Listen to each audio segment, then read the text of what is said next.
nshinga amateka yigiye ikongera ikemeza itegeko rigenga abakozi ba leta.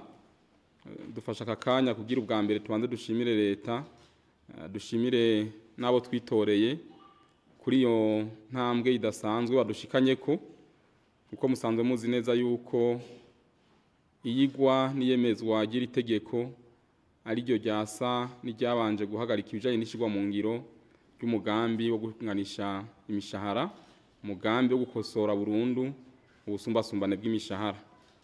Iyi nama rero kuri wa kane tariki 8 niho abigisha twaronka akanyamuneza aho twumviye ko itegeko riza gushiraho ibijanye n'impinduka mu itunganywa rishasha ry'imishahara ryemerejwe n'abatwitoreye.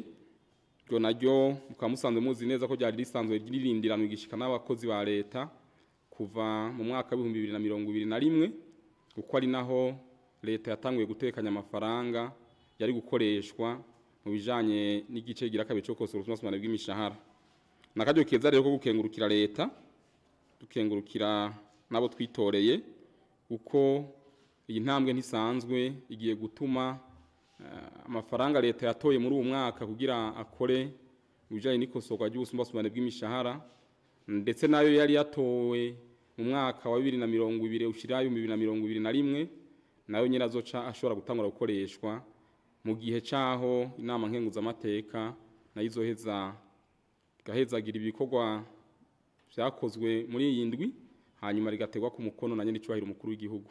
Turahimbawe rero ko twari tumaze ikingo c'amezi 18 hari amafaranga leta yategekanijwe, ni kuvuga kuva mu kwezi kw'indwi mwaka wa 2021 gushika uyu munsi. Urumva hari umwaka umwe warangiye wari utegekanijwe gukoreshwa mu miliyardi 12.5, n'uwo mwaka basubiye bakatwongereza miliyardi 12.5 muri cya kingo c'imyaka 10 batwiye ko bokorerako. Cyumvikane yuko miliyardi zishika 45 zigiye gutangwa ku bakozi bagengwa n'iri tegeko bari basanzwe bafise imishahara ingana canke isumbwa niyabigisha. Hakazoba hanarimo rero ibijanye n'ibirarirane novuga cyo kuva ico kiringo, kuvuga ikiringo c'amezi 18.